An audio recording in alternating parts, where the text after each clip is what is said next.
Yeah. B3. Okay. B3. Yeah, it is B3. Welcome, everybody, to the Competition Archery Media Podcast, where we explore all things pertaining to competition archery. I'm your host, PJ Riley. With us is cam manager Josh Grind as well. The Competition Archery Media Podcast brought to you by B3 Archery. And with us today, fresh off his big win in Metropolis in the known pro division, Curtis Big Time Broadnax. Curtis, thanks for being here, What's man. up? Thank y'all for having me. How's it feeling? Is it sinking in? I mean, you kind of, well, we'll go through how it went, but yeah, how's it feeling? Man, the feeling as soon as it happened was incredible. You know, there's not much that compares to it. And you almost don't know what to think when everything. That's why the interview with you guys, I couldn't talk. You know, I didn't know what to say. But at this point, you know, with tournaments coming up, like one this Saturday, it's kind of you got to just brush it under the rug and keep going. You know, and move on. Yeah. So that shoot down, I mean, that was, you came into, we talked about it in the interview, but you came in with a lead, kind of lost that lead through it, and then had to shoot the big arrow at the end. Man, how do you keep that under control to be able to do that? You just keep shooting, man. That's all it is. You just keep shooting and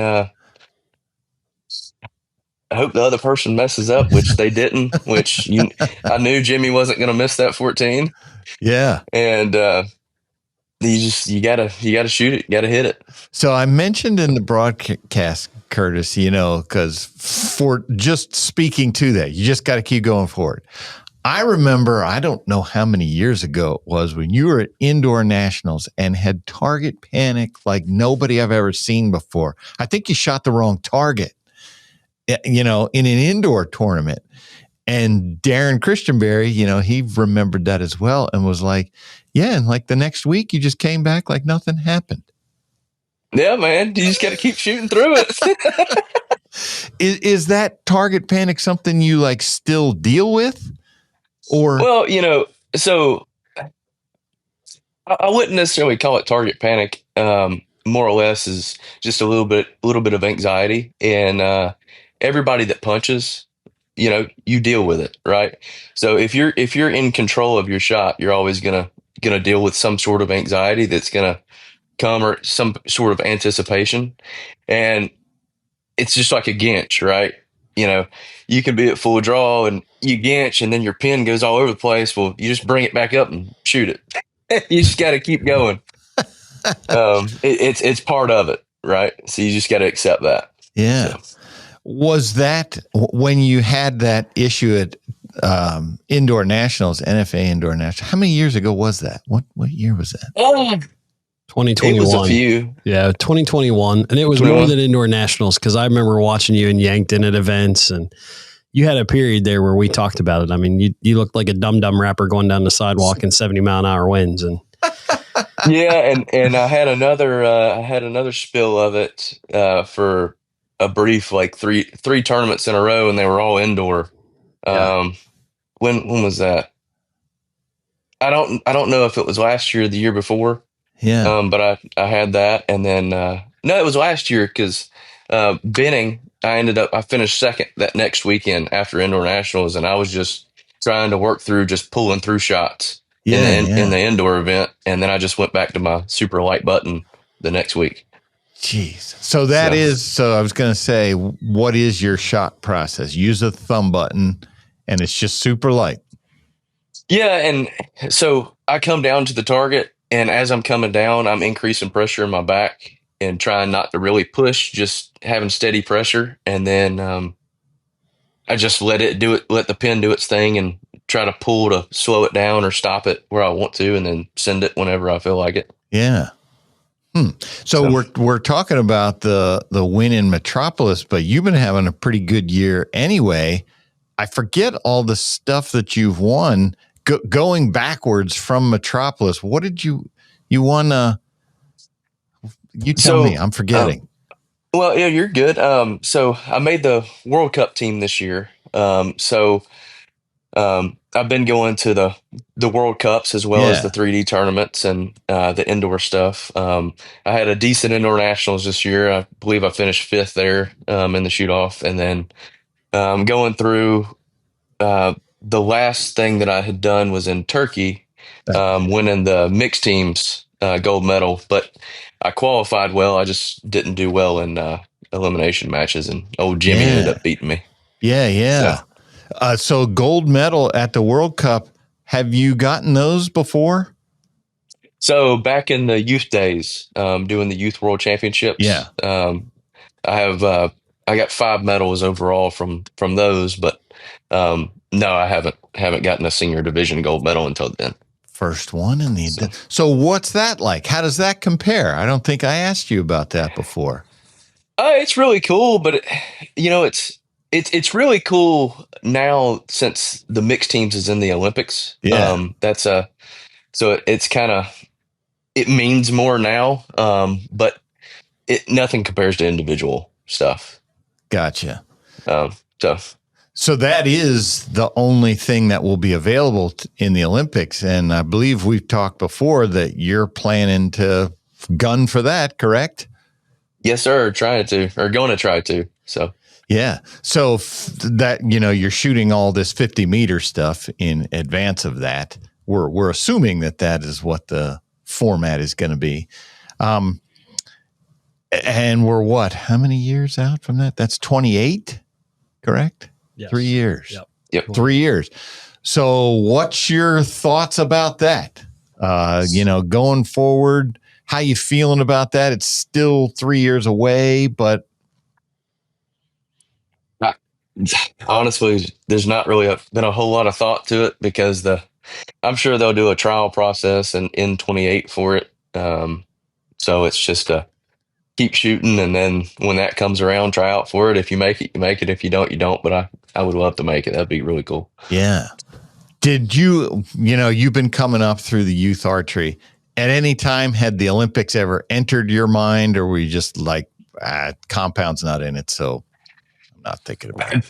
Pretty much the compound wasn't in it, so it didn't matter. Yeah.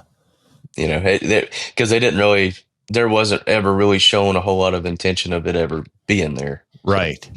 What's your favorite archery game to play? 3D, man. 3D. ASA. Good answer. That's where it's at. Good answer. Well, let me ask a question on that because, the last shoot down in Metropolis, it was you, Jimmy Lutz, Matty Fullerton, all FIDA guys. Oh, yeah. So how do you practice? You got a season where you were telling us you have like 1 weekend off now through the end of August, and those are all different disciplines. So what does your practice routine look like during a season? It's just whatever's next up on the list is what I'm practicing for. Okay.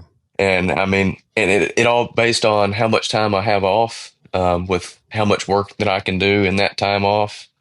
And then, so what I do for work is I'm outside, running equipment and stuff like that for myself. So I can create my own schedule, but then again, I'm trying to work as much as I can and in order to keep the bills being paid. But no, like this week, I took this week off because I'm leaving Saturday to go to Madrid, and I'm converting back over. So I said, screw it. There's no point in me trying to start a job now when I'm about to go out of town for over a week. So right. I'm just shooting 50 meters right now. So what all changes in your bow between Metropolis and Madrid? It's a different bow for one. For two, it's 13 pounds less. My ASA bow's 73 pounds, and this one's 60. So that's the biggest thing. And then your anchor's a little different, arrows are different, obviously, and so 73 pounds. Yeah, man. What's your speed? What's you shoot known, right? Yeah, I know. I shoot known. So I'm shooting PS25s right now, and I'm shooting 289 feet per second. What do you got for point weight in there? I've only got 120 pounds. 120 grains. 120 pounds. That's an error. What's your draw length? That thing should be screaming out of there. Scott Parrott, we need to chronograph Curtis at the next ASA. It's right around 29 and a half or so. Wow. I would expect that thing to be way faster than that. So Tim Gillingham said that in known speed and weight don't matter. Clearly shooting 73 pounds. What do you feel the advantage is for that? Man, at 60 yards, I need all the help I can get. I need forgiveness. So the whole thing for me is, the faster that arrow leaves the bow, the more it can help you at longer distances, right? Man, that squeaking's driving me nuts. But at longer distance, the faster that arrow leaves the bow, the less you can do to screw it up, right? So, or the less you can do to overcorrect it if it shoots if you fire just off of it or so. So my groups just they shrink a lot going to a faster setup. So like at Foley this year, I was shooting 27s. Because that's what I shot last year. And I learned real fast that at 60 yards, if you bobble a little bit, you're going to miss by 3 inches. But if I gain 15 feet a second, then a little bobble is just off of it. So, yeah. What are your thoughts on that 60 yard? This is the first year that your class went to 60 yards. I expected to go when I go down your range. I expected to see like, not, a lot of 5s and stuff like that, but I expect to see some 8s. But what I've seen is like, holy cow, 60 yards. You guys are still pounding those things. Yeah. So, I really feel like 60 yards was definitely a smart way to go. Because to me, it really entices things, because the difference between 50 and 60 is the visibility factor, right? It's not necessarily the shooting. We can still shoot just as tight groups at 60 as we could at 50, but being able to pick out those rings, knowing where to aim, knowing all your what you're aiming off of, your relative points. It definitely, that's the hardest part. But I definitely feel that it has helped separate things, because if you can hit the ones at 60 or towards 60, it's definitely giving you an advantage over the field. And I forget who we were talking to this weekend, but they said through the first part, either through the whole first day or through the majority of the first day, they were like, yeah, our average target, I figured, was about 54, 55 yards. Yeah, it was long, and those courses were actually relatively dark. It was kind of tough to see, especially the second day whenever the clouds come in. Right. And right before it rained. Oh man, it was pitch black in there. What is the Wolverine like at 60 yards? That's got to be mean. A funny thing you say that is whenever they called us off, I was the only one in my group to not shoot, and that was our target at 58 and a half yards. And I wasn't going to shoot it if I didn't have to. If they called us off, I was gone. So we went. I wasn't going to waste my air on that. Yes, so, you're thinking perfect, right on time. I have mentioned it before. It was in Minden. I stopped to watch a group. The Coyote was at 61 yards. I stopped. I was like, all right, let me see what these guys do here. I forget who it was, but they put 2 in the upper 12 and 2 just out underneath it. And I was like, man, that doesn't matter. They shot that like I would expect to see like a 40-yard group. Nothing. They just don't miss. Yeah, well, and see, that's the kind of mentality you have to have going into these events. Is that no matter what, you still can't miss. And I think it's making everybody a lot better shooters because your mentality's changed. Even better. Holy cow, Josh! How can they get better? Well, and it's just like this. It's just like jumping over to like Turkey when they tried out the 11s. Man, there was people to win a match. You needed to shoot around a 160. Well, that's a 150 with 10 11s or 10 X's. Yeah. The world record's only 13. Wow. And that was, I mean, very frequently you were seeing 160s, 161s. There was even some 162s, I think, being shot. Are you shooting that round this time, or was that a one tournament deal? No, that was a one and done for the year. That's just a trial run. Gotcha. Bring it back. Bring it back. Yeah. What did you think of it? How did you like it? Man, it was cool. It was definitely interesting. It made it to where if someone was shooting good, you couldn't catch them. But it also made it to where if someone was shooting, relatively decent, and they had one boo-boo, you could turn that page right around and get on top of them. So I don't know, it's interesting. Huh. So with the 60 yard now in the ASA, does that, do you find those longer ones that you are playing safe, or are you still gunning for them aggressively? PJ, you can't play it safe, man. You just got to go for it. Look, you got to be like Ricky Bobby. You're the first or your last. I'm guessing that because, that 3D game, there's everybody who plays it, even me, I stink, but there are those days where everything hits, and then there are those days where just nothing hits. You're like, that was a perfect shot, and you go down, and it's just out all day. Yep.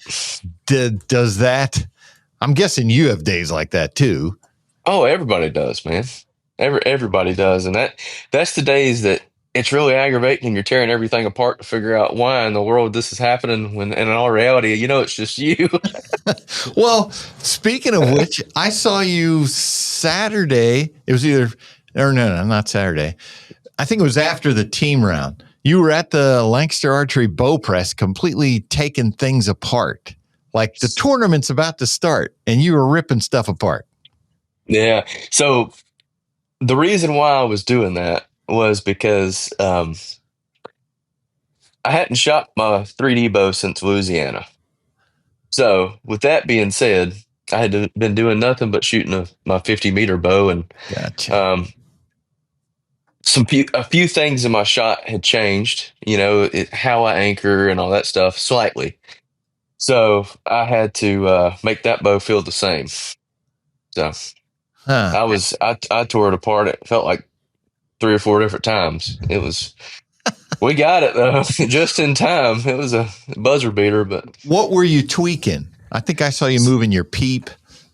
Well, so I messed with my rest, and then I had messed with my peep height, and I couldn't ever quite get it right. So I had moved my peep height that Thursday morning before the team shoot. Then I shot the team shoot. I hated how high I had it. I had it way too high. So then I come back and I went about half the distance, and then it was all right. And then I couldn't ever get my indicator right. I would be just high or just low, just high or just low. So I'd move it. I'd think I was right. I'd go shoot a target, and I'm either too high or too low. It was aggravating. So I finally got my indicator right that Friday morning on the bags. So man, and that's something I never think people should get their indicator right on a bag target, but that was what we went with. It's going to be different on the target. Yeah. How old are you, Curtis? I'm 25. 25. All right. Yep. So you're 25 and you have your businesses, you do land clearing, things like that. How long do you think you can do both? Shoot as a professional archer and have a business? What do you see? How's your future looking to you? Man, right now I have no idea. I'm just going with the flow. As it works. I don't have any responsibilities other than payments, So, I'm not married, don't have any kids, that sort of thing. So I'm essentially just trying to live it out and take advantage of it while I can, while I've got this opportunity to do both. And, I don't know. We'll see what opportunities come. There might be more opportunities than this, or there might be more opportunities outside of this. You never know. PGA might call you up and ask you to come play golf. That's right. Yeah, right. Yeah, on the joke tour. Why do you do the archery? What is it you like about it? You could go off and take your business and just do that. Man, I'm addicted. I'm stuck. It's just I've been doing it for, I've been doing this and traveling, going to tournaments since I was 15, and it's hard to get away from it, and man, if I wasn't at a tournament watching everybody on Facebook going to these tournaments, I don't know if I could do it. It'd drive me nuts.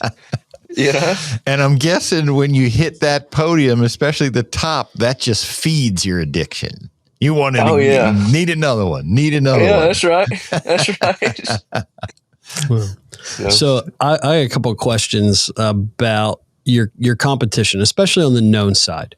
It's like I said, Metropolis, you had Maddie and Jimmy in there. So you guys have been competing at the world stage. When you go to these events, like, I've never really asked an archer the mentality. Like, are you thinking about individual archers you need to beat? Are there people that when you see at a tournament, you're like, man, I got to beat them? Or, you look at them like, it's going to be hard to beat them. Or is it just, I got to go shoot my bow and you're only thinking about yourself? Well, I mean, I guess everybody's got those thoughts that are, talking crap in their head, you got to beat so-and-so or whatever. But it's more or less, you're just showing up trying to shoot your bow, trying to shoot your bow and give it your all. And, I mean, yeah, there might be occasionally demon thoughts that come in and make you, lose the progress that you're getting on people or whatnot. But it's about doing a job and going out there and shooting your bow to the best of your ability. At least for me, shooting your bow to the best of your ability and, going with the expectation of that you're going to win. Right. And you don't show up as a true competitor. You don't show up to expecting to lose. Yeah. So as growing up, who was the archer that you looked up to that you wanted to be like? Archer that I looked up to and wanted to be like, man, that's a tough question. I don't know. Well, because, before I knew any of those guys, you would see people like Levi, you would see people like Chance, you would see the dot shooters at the time, like Rio and all of them and how well all of them were doing. I mean, I guess I could say, those people and some more. Yeah. I just wonder, like, is archery, like, I remember being in high school, I loved to play basketball. And I in the driveway, right? And I'm out there. It's getting dark with your 8-inch vertical leap. Yeah, I got a little better than that. Maybe now, but it's like you're out there and it's like one more shot, and you start to count down in your head, and you're like, I'm emulating MJ because it was the '90s, and I mean, I looked a lot like him. I had the vertical, stick my tongue out like I make this shot, and like when you're practicing in archery. Is there any of that? And you and I have talked about this. What I'm really getting at is in all these other sports, there's icons and people you look up to and you try to emulate them. And there's, it was the Michael Magic, the Michael Bird. There were these, rivalries that when I was playing buddies, we would emulate. Is there any of that in archery? Absolutely. And, so when I was growing up and I didn't exactly know, because you don't know exactly how you're going to shoot. It's just like golf, right? There's 1,000,001 different golf swings, and you just try to tweak these little things to try to get better and whatnot. Well, that's the same thing when it comes to archery, right? So you're trying these little bitty form differences, or you're trying different releases, or whatever it may be that you're seeing these people using, or seeing how these guys are shooting their bows, and they're doing so good at it. Well, let me try it. Let me see if I can, So absolutely, that's definitely there. And that's, I don't really do it as much anymore because I know what it takes for me to shoot. I'm always trying new things though, tweaking little things, but, I typically, I know my shot and how that process is now. But a few years ago and before that, man, I was trying stuff all the time and trying to be like guys. Yeah. I just remember the countdowns in my head. Like, if I make this, we win the NBA finals, and the crowd would go wild. When you're at the bags and you're shooting your last arrow, or you're at the range. So like, okay, if I hit this, I win $100,000 in Vegas. And you like, you have that imagery of the stadium going wild and the lights and Bruce Call grabbing your hand and taking you for a stroll and like that whole, you just like that, that picturing. And I just, there's all this excitement that is built up in sports. And I just, I'm curious we need to have like a 12-year-old on here. I want to pick their brain about like what they're thinking and how they're preparing for archery. But let's talk about, the rivalries that especially in known, you have that unique rivalry where, some of the other classes don't, because those competitors aren't competing week in and week out at different formats. And I mean, I would imagine that you spend a lot of time with like Jimmy and the rest of the team. How do those relationships, I think archery is a little weird, not weird. It's unique in the fact that you're on a team, but it's an individual sport. So like you're growing closer as teammates, but they're still your competitors. So what is that dynamic like between you and say Jimmy or other teammates that you've had? I mean, I know you guys are friends. We joked about it in Vegas about we need to build a rivalry, and that's not what I'm implying.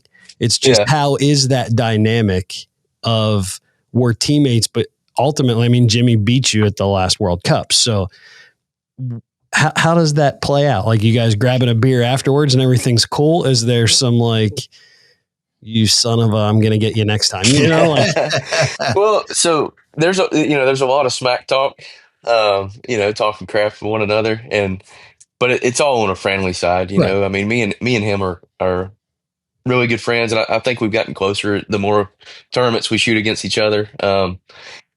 And so it's relatively friendly, as far as the rivalries go and stuff like that. Now there is some people out there that you can talk smack and say, "Oh, I can't get beat by that guy." You know what I mean? That sort of thing. But no, I more or less treat him just like anybody else. You're going out there competing, trying to shoot your bow the best you can, and but yeah, it's just smack talk. Well, I'd love to have a mic on that friendly smack talk. Oh, it's fun. Who is? I don't know if we'd be able to get away with it. It might have to be heavily censored, huh? Yeah. Who is on the team that's going to Spain? Who's going with you? So me, Jimmy. Hold on 1 second. I'm so sorry, Kyle. I've got a Charlie horse. He's dying over here. I tried to just get it to go away. What the heck? Kyle's back there like, oh my God. You ever seen that? Professionals here. No, it's fine. Dude, it's a hamstring, Charlie. Like my whole leg is shaking. Have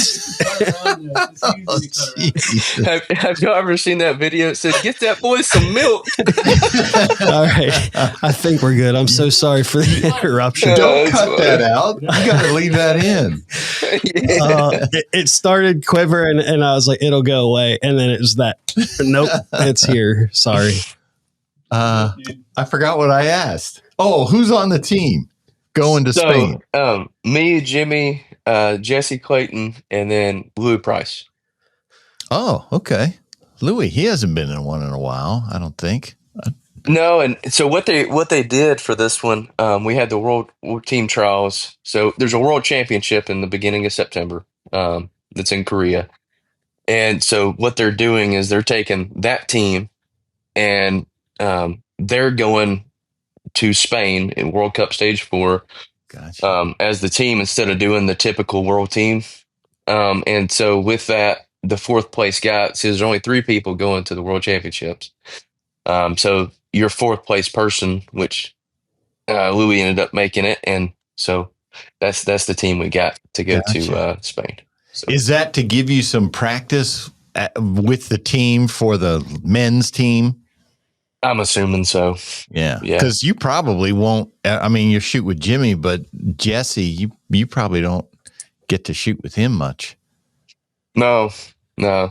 Just the only time I ever see him's at the USATs, pretty much. At the USATs, yeah. Well, so I'm saying, get to practice with the team. Do you have to practice with the team? Well, I mean, you guys are all good. I mean, not really. You're all shooting individually, and then you just jump up there, and whenever you start doing the team event, you just pick out what order you're going to go in, and then just start sending them. I think I could see it like in recurve because there's more involved with the draw and the hold and, things like that, and figuring out the wind. It's 70 meters, but I always thought compound, you could probably put anybody in there and just boom, boom, boom. Yeah, and with the good thing, I don't know how Jesse shoots, but me and Jimmy punch, so we can just get up there, and if there's only 6 seconds left, get up there, draw back, send it. Hope to hit color. Problem. Yeah. Oh man. Yeah. So you're up there. I was thinking, wasn't too long ago, U.S. men's compound team. I mean, Steve Anderson, Rio, Braden, Galantine, Chris Schaff. There was a bunch of them that would mix in and out there, but they were the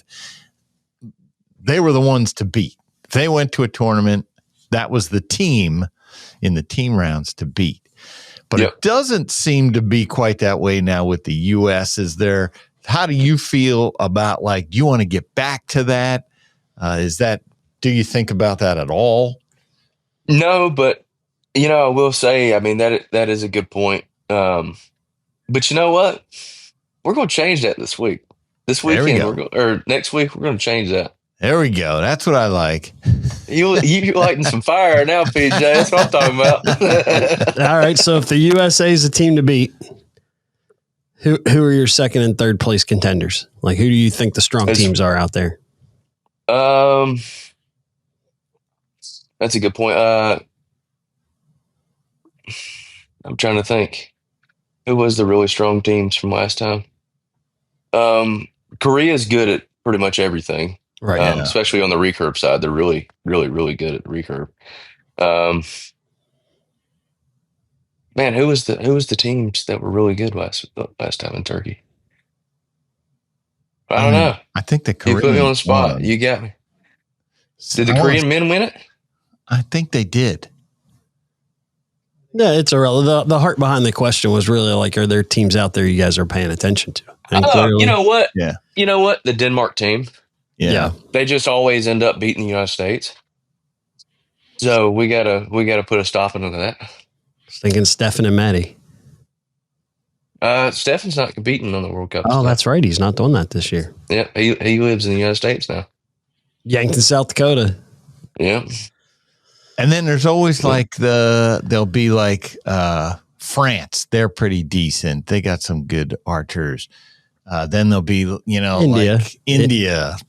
They'll have a great team. Mexico always seems to put together some people. It's interesting to see now where, like I said, it seems like the U.S. was always in the gold medal match just a couple of years ago. But I mean, I know the rest of the world has caught up. It's not that the U.S. has gone down. Everybody else has caught up. Well, but we're going to try to catch up even more. We're going to surpass them. That's right. That's right. What do you think? I mean, sitting here now, 2 days before you leave, what do you think is going to be a good score to, qualify? Let's say, what do you think is going to be the top qualifying score? If it's calm conditions, there's definitely going to be somewhere around a 714 to 715 shot, probably. Gotcha. Yeah. I would definitely say so. I'm putting money on 716. 716 is scared money don't make money. What's the best you've ever shot in practice? Or anywhere? What's your best round ever, including in practice? I don't really keep score a whole lot. It's more or less just me just working on stuff, but I would say probably around a 16. 16. Gotcha. See, since it was practice, you could have said, I shot a 720. I cleaned it. Yeah, I could have. 740, actually. What does a week, so we know, most of us in the archery world have gone to Vegas or ASAs or USA archery events, IBOs. We know what that kind of format looks like. What's it look like when you're traveling internationally? Do you guys have your travel days and then days off, do some sightseeing, practice, go through what your schedule will look like in Madrid? Well, so you show up, and then I think I'm trying to think of how our schedule is. I think we actually start competition on Tuesday. So we leave Saturday. So we've got Sunday. We can for sure practice on Monday. I would imagine. So then we start our competition on Tuesday, and then when you're not practicing and you're not shooting your qualification, or just say I were not to make the just this time I'm definitely on the team and stuff going through, but just say I was the person who didn't make the team, or I didn't make the mixed team and whatnot.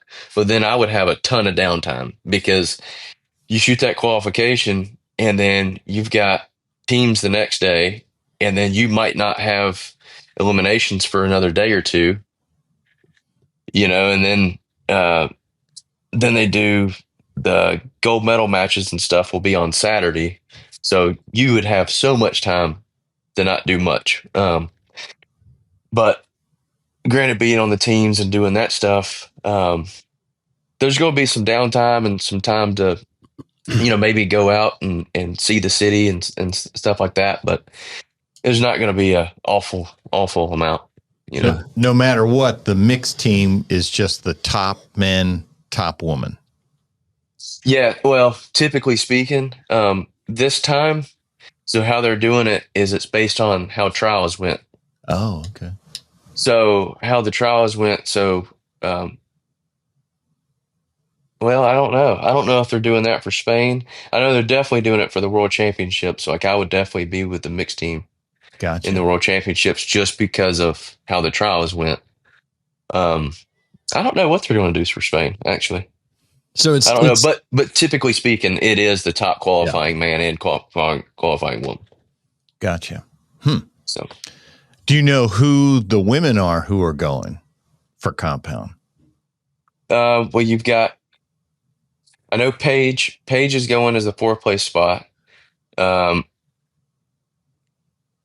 Man, I'm trying to think. Olivia, Alexis, and then who's the other person? I don't know who the third one is. I would look, but I'm kind of doing this on my phone right now, so I can't. Yeah. And then how does that work? Do you guys all fly together as a team? I don't know that. Or do you go individually and show up?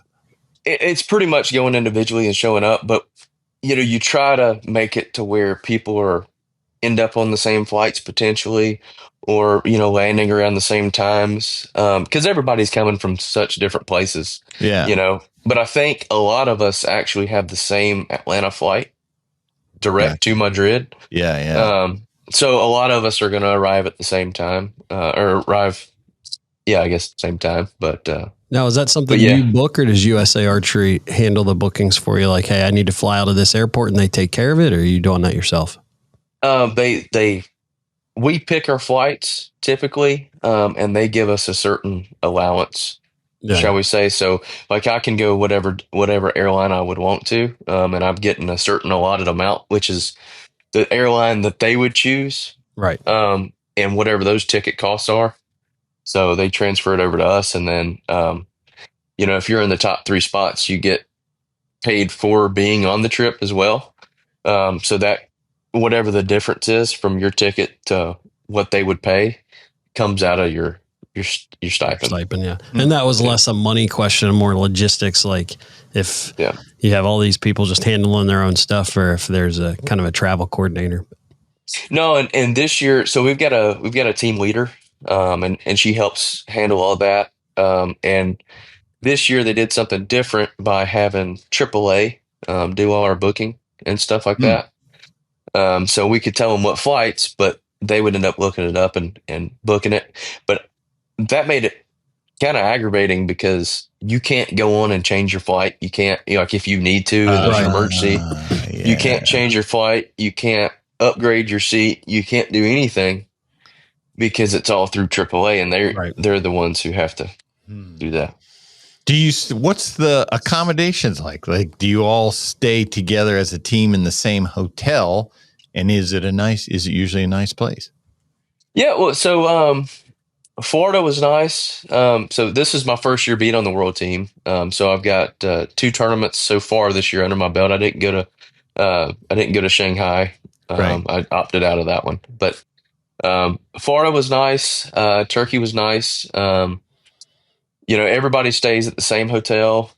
Typically speaking, you have 2 people per room. You've got you and a roommate for the week, and meals are all provided at the hotel and whatnot. Typically speaking, but if you do want to go out and get something other than those meals, then you can. But you need to, there needs to be a group of people going, not just one person. That way for. Typically speaking, that way it's just better for safety concerns. Sure, being in a foreign country, Right. because you never know. America's liked and disliked out there. So Spain, I would imagine, wouldn't be too bad. That's probably pretty decent. No, I wouldn't. Especially I wouldn't Madrid. imagine so. In Madrid, there's going to probably be a bunch there. So how about, let's talk about that a second. So from your experience, you said this is your first time on the world team. What was that like for you? You're in the gold medal match in Turkey, in Antalya. What was that atmosphere like, say, compared to an ASA finals? Well, it's I will say being up there with one other person, it's not as nerve-wracking, Gotcha. Yeah. and, being in an ASA shoot off, I guess it more or less it's like anything else, because it's we're shooting known distance. You make the shot, you hit it, so it's all kind of treated in the same ballpark. It's like dots. So I get really nervous when it comes to indoor. I don't know why. And spots, because you can't miss. Yeah. I'm thinking like the crowd. What was the crowd like in Turkey compared to like a USA crowd? For a fight? The ASA crowd, there was a lot more people. Yeah, there's a lot more people at a shoot off. Yeah. No kidding. I wouldn't have guessed that. I wouldn't have guessed that either. Yeah, well, and in Florida, that World Cup, the stands were all participants. There was only one person. I think one other little family that was there that was not competing. Everybody else that was watching were competitors. Was a competitor. Huh. And the stands there weren't very packed out at all. Yeah. That doesn't surprise me for Florida, but I didn't know like a place like Turkey, if that was considered like a huge, I don't know, draw. Sure. Well, so by the time so early in the day, the stands were pretty empty, but by the time the individual finals come around, it definitely got a lot busier. But it still wasn't. It was still mainly people from the tournament. Huh? How about that? Yeah. Which you wouldn't think. You would think that it would be a lot of people from off the street, and especially considering that we were right there near the beach. Yeah, yeah. I mean, we were right off from the beach. Well, I've talked about it before when I went to the World Cup in Salt Lake City. I don't even think anybody around knew that was even happening. Yeah. It was right in the middle of Salt Lake, and I was like, nobody knows what's going on inside these walls right now. Oh, sure. Well, it's hard to, for an archery event, to me, the biggest thing is, making it spectator friendly, right? Not a lot of places accommodate for that. Yeah. Just like at the Florida World Cup, for example, if you wanted to, so we were in baseball fields or softball fields, whatever they were, at this complex, and you know how that is. There's concrete in between the fields and for walkways and stuff, and there was these grass areas, and the 2 bottom fields were below the 2 upper fields, so it was kind of like that. Well, you got these grass areas in the middle. They were charging $100 for people to just sit there. Ouch. So if you're trying to make it spectator friendly and whatnot, yeah, I mean, how you gonna charge people that much just to come watch something that There's nobody watching. It'd be different if you had 60,000 stadium seats, Well, I've heard like whenever archery, like World Cups, like if they go to any place in Asia, China, Korea, whatever, that there it's like a spectacle. I remember Rio talking about that. What's the difference? What do you mean? Yes, there's more people there. Why? Oh yeah. I mean, I think it's a bigger sport in the Asian countries than it is here. And also, I would say that it could be it could be bigger sport, but it definitely means more. Yeah, to that country. There's way more. To me, it seems like there's way more pride behind it. Yeah, right. And it means a lot more. Yes. So. Yeah, that makes way more sense because I don't know that it is a bigger sport because, I mean, they're traveling here for shoots like Vegas, and I mean we probably have more international sports that are standalone. Fair point. International participants at standalone events, they're going to those because the World Cups is affiliated with something. So I would say that it means more to the country, makes more sense than it's necessarily a bigger sport. Well, you can tell by the sponsors. I mean, right. They've got it's the Hyundai Archery. I mean, they've got vehicle sponsors. Yeah. Paying for archers and things like that. Yeah. So let me ask you this from a participant standpoint. So since we're talking about crowds, involvement, sponsorship, one of the things is, with dealing with non-endemic sponsors and getting attention to archery, there's got to be some level of excitement. I mean, it's just... You got archers that don't watch archery now because it's so boring to watch. Yeah. And a lot, that everybody's like, well, the organization's got to fix it. Cam's got to fix it. And there's some level, and this, people don't like me saying this, there is a level that is on the participant, right? And you and I have talked about this. There's a level of you building a personality, your own brand to bring awareness to Curtis Broadnax. And that brand comes in. A lot of people, and I don't like using this example, but I'm going to, there are a lot of people involved or have an understanding or an interest now in NCAA gymnastics who never watched an event in their life, but NCAA gymnastics has grown in popularity because of one person's brand, Olivia Dunn. Right. Yep. She's brought, and that's one example. It's probably the biggest on the internet. I don't like to use it for obvious reasons, but there is that element and there's excitement. And in archery, there's two things. I want your opinion. The two problems I see, we don't have archers building brands and growing awareness of personality.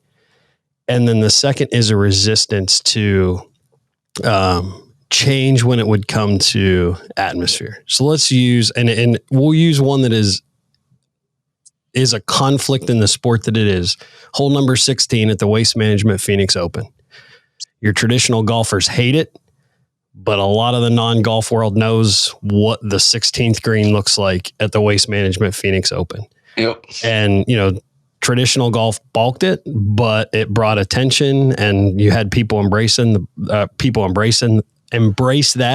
and embrace the public. Bryson DeChambeau. Guy never has to play golf again in his life because of the sponsorships that he's made. Yep. Archery doesn't want to do that. If they don't want to build the brand, and they certainly wouldn't want that spectacle at a shoot down. It's got to be quiet. It's got to be calm. No personality. Like we're in that. And I get it. That's not a knock at archers because it is a shooting sport. We talked to Stefan Hansen. It is different when you're trying to control all your emotions and your heartbeat and all that stuff. How do we combat that? Well, it's kind of a catch-22 situation because you're danged if you do, you're danged if you don't, right? But you got to make it more of a, okay, what is it? What is it? 99% of all sports, alcohol. I'm not saying alcohol is the best thing in the world, but hole number 16, what are all them people up in the stands doing? They're drinking and they're having a good time. Throwing their empty beer cups on the green. Yeah. But that and, just, it's hard to make, it's going to take a lot of innovation to make the sport of archery as exciting as it needs to be, just because of the simple fact that you're watching it happen. And to me, it's more or less like watching a baseball game when nothing's happening. It's like watching paint dry, right? Because especially dots. Dots, when you're shooting yellow faces, it's just the same thing over and over again. There's no excitement. There's no, oh my God, I can't believe he just did that. So I always wonder if even people who don't know archery are able to grasp what it takes to do what you people do. Like, okay, you're shooting at the blessed buck at 55 yards. I often think they don't realize how difficult that is. That absolutely. Well, whatever. But I think absolutely. Cornhole people play darts. You have everybody's thrown a dart at something, but there's a lot of people. Well, let's use like baseball, right? Like I think you go to a baseball stadium that's packed. You go to the Philly Stadium, Citizens Bank Park, the place is packed. And you look around, you're like, how many of these people actually understand baseball? Mm-hmm. There's a fanfare, right? There's the food, there's the music, there's the people watching, there's all this other stuff going on that even if you don't, and I guarantee most of those people don't know the mechanics or how hard it is. They don't understand, like on a swing, they can't break that down. They don't realize how hard it is to hit 101 mile an hour fastball, and that my hands have to be at just the right placement or it's going to be a pop up. They don't get that, but they'll watch it and they'll go be a part of it because everybody wants to be a part of something. And you go to a baseball stadium. I would never watch a baseball game in my life on TV. I can't do it, but I'll go to any opportunity I have to go to a baseball game live. I'll go because I'm part of this bigger thing. And there's the chants and the songs and the little intricacies that play into everything. And I feel like archery is so opposed to that because it changes this environment that we have in our big shoots. And so I guess what I'm really asking as an archer, how do you feel if you bring in those elements and it changes the environment that we're creating something that people can be a part of, even if they don't understand how hard it is to shoot a buck? They'll go just because it's an event. Yeah. Well, that would be awesome. I mean, just to have more people there, make it exciting, make it, have music, have all kinds of stuff, whatever it takes to draw people in, man. But don't you have to concentrate in complete silence to hit that 12 ring? No, you don't need silence. You don't. The crowd out there could keep cheering the whole time you're shooting. It don't matter. That doesn't distract you. You don't think that would be a distraction? No, I mean, like, obviously, if you're not expecting anything to happen and there's just an outburst, it's going to. But, if you have crowd noise the whole time, then no, it doesn't. No, it's just like, you got a pitcher down there. A pitcher's on the pitching mound. He's about to throw. He's got a full count.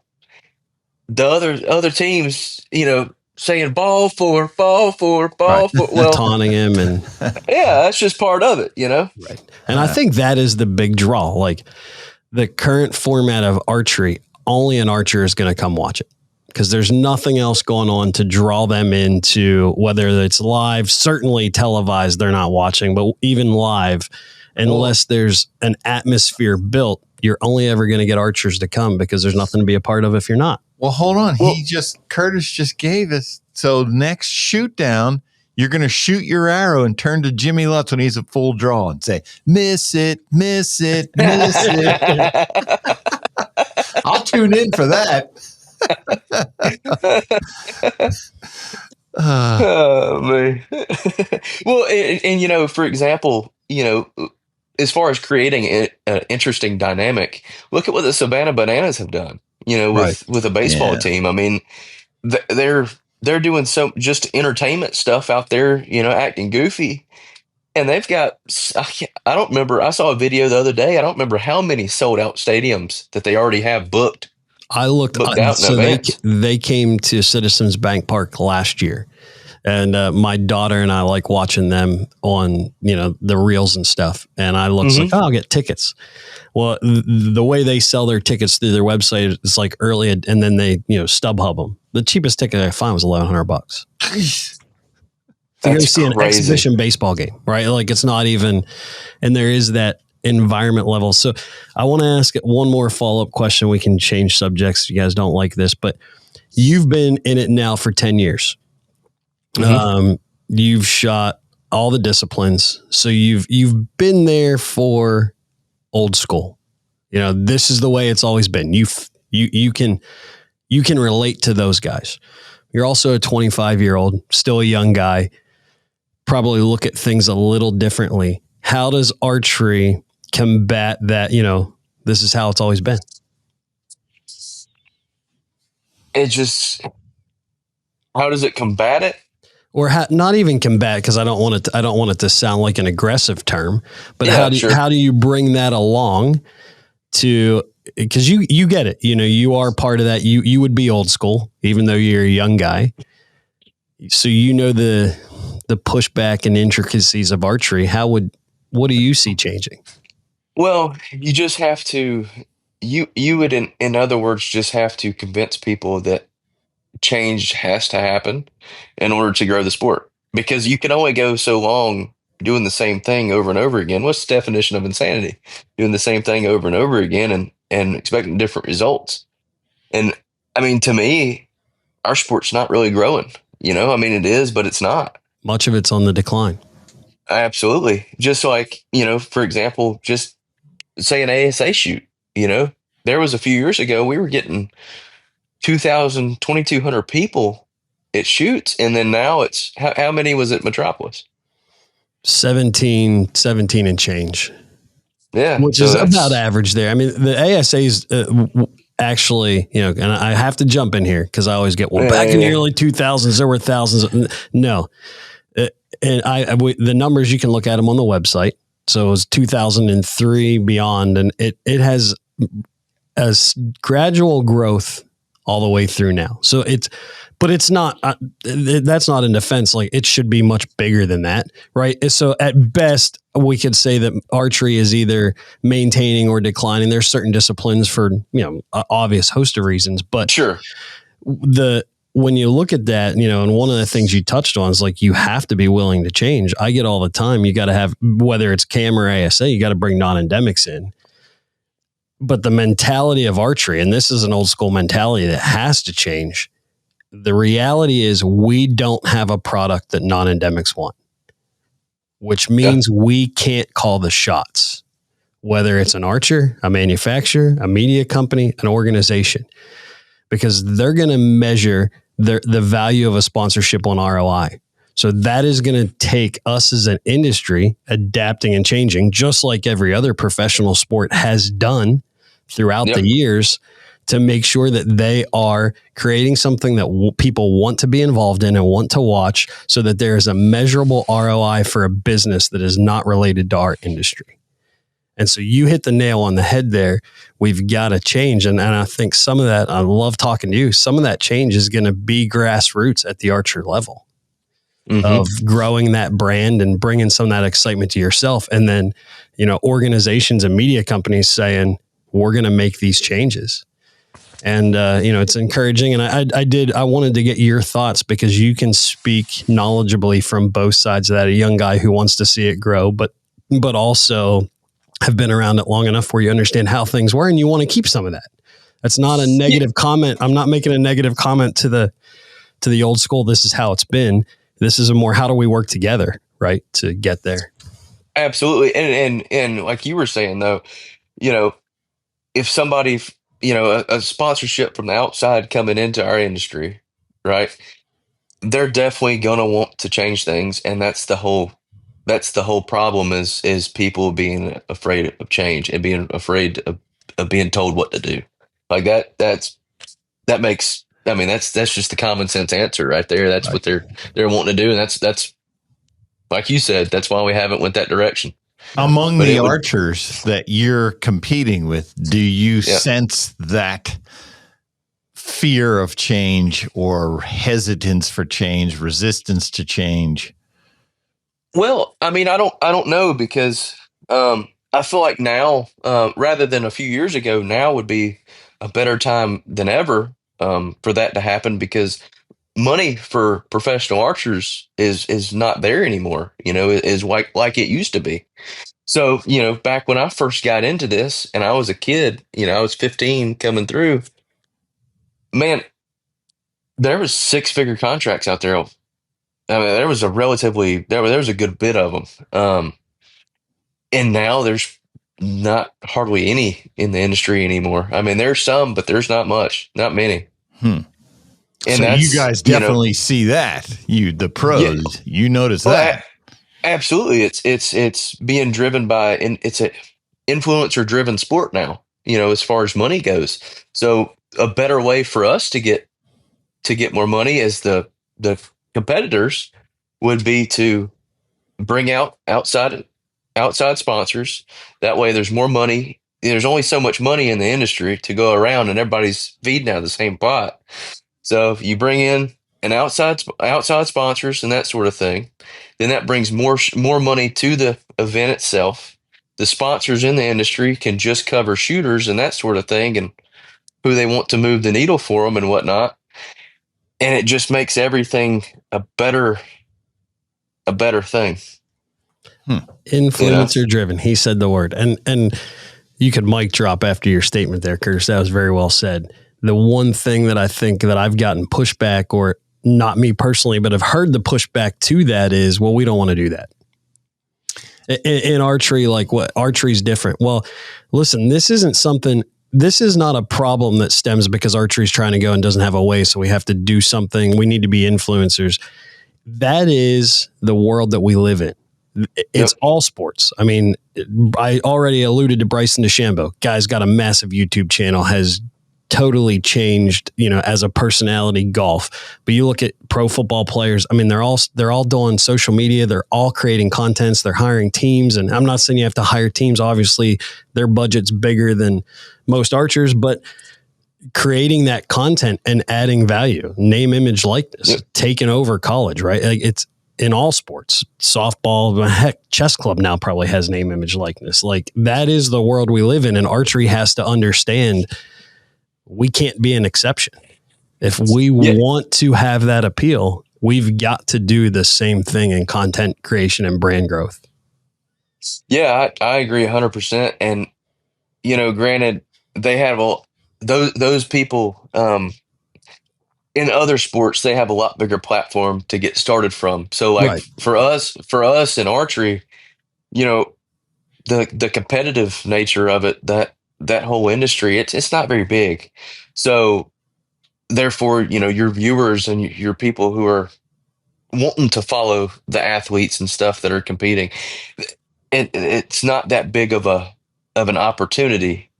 So they have such a, like PGA Tour, Bryson DeChambeau, for example, they have such a big following. There's so many people that watch it on television.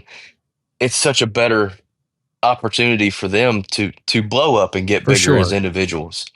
And I guess that's what I'm trying to say is that for us, it's tough. They have that platform for kind of the instant followers that without a doubt, it's not comparing apples and apples, but we, looking at that from an archer, like Curtis Broadnax, what can I do? It's not going to be at that same level, but what can I do to grow myself in this sport and trying to figure that out? And I keep saying the influencers who are the archery influencers, and I just keep thinking, man, some of the stuff that they're talking about, you guys would cringe, the pros. And I'm thinking, people should be actually hearing about how to do this from a Curtis Broadnax rather than this person. Rather than an Ask the Expert PJ Riley influencer.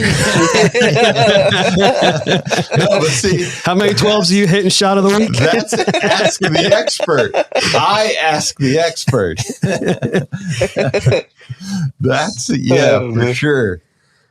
I'll ask somebody else. But yeah, it just sometimes it makes me cringe. I just think, I know what you guys do and how you do it. And I'm like, what I'm watching right now is not what any of these pros that I know would do. None of them would do it like that. Yeah. Well, and going back to what you said, Josh, or the question that you were asking, man, as an archer, absolutely. Let's have some change. Let's have some change. Let's grow our sport and let's make it exciting. Have something, because I'm all for a standing ovation. Let's do it. Or crowd cheering, whatnot. Let's get bigger. Come on, guys. You Let's mean go. the Let's three hear people that clapped when you hit the 14 was not There you go. it. Nah. Curtis is giving us the green light. Yeah. Let's do it. Get on it. We could talk about these subjects all day, but it was just, Yep. I wanted to get your feedback as a young person and somebody that still can relate to I've been here a long time crowd. So Sure. Well, and that's kind of why I asked too about what to do in the future. Because obviously, if archery is something that you could make money at, if you find it fun, it's probably something you'd stick with a lot longer. Absolutely. Yeah. I mean, if there's a way for me to, for my life to be supported and that sort of thing, and absolutely, man. And like, it's so crazy to me, you look at it to just show how small our industry is. I mean, you look at these other sports and how much like one guy's getting paid. Look at Shohei Ohtani getting $700 and something million for I don't remember how many years, but it's all we can do to get, however many few $1,000s we're getting. $70 to fill the gas tank. Oh. Yeah. So I mean, but it's and just as you mentioned, you have to live your life at some point. Yep. There is the decision. Okay, house, family. I got to be able to support that. Can archery do it? Oh, if it can't, I got to go somewhere else. Yeah. I mean, that's a valid point, and that's why some people have gotten out. For sure. So well. Did we solve the world's problems here? No. We're here, though, to celebrate Curtis Broadnax, man. It was awesome to see you win that tournament in Metropolis. I know you're always right there. How many ASAs have you won now? 2. That was the second. That's the second one since 23. And the sad part is last year I made 4 shoot-offs and didn't win a single one. Didn't win one of them. Well, and you talking about hurt feelings. That was aggravating. 4 shoot-offs, and I believe in at least a couple of those, like you were in a position to win. I think you came into at least one leading it, Minden? That was Benning. Benning, okay. See, I was leading I think I had Kyle by 10 points, and, just shooting on the safer side, not wanting to give it away, ended up giving it away because he was hitting everything. Yeah. And he did the same thing that I just did to Jimmy by beating him on, as far as just beating on bonus ring count. Yeah. That's what he did to me, and man, that was a horrible feeling. I hate losing, and losing like that sucks. So I would imagine then coming back and winning this one, that's got to feel good on its own, but also a little bit of redemption, I would imagine. Yeah, I mean, sort of. It wasn't. As far as the redemption goes, it wasn't Kyle there in second place, But no, it definitely felt really good, and I mean, you show up expecting to win. But 99% of the time you end up losing, so, or however often it is. Like I've won 2 ASAs, in the past 3 years. Well, how many events is that, Yeah. So yeah.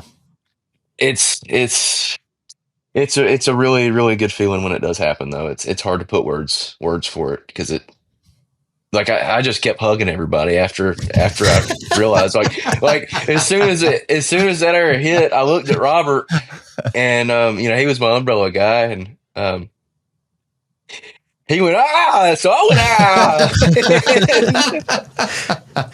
and then I just couldn't quit hugging everybody. I don't know.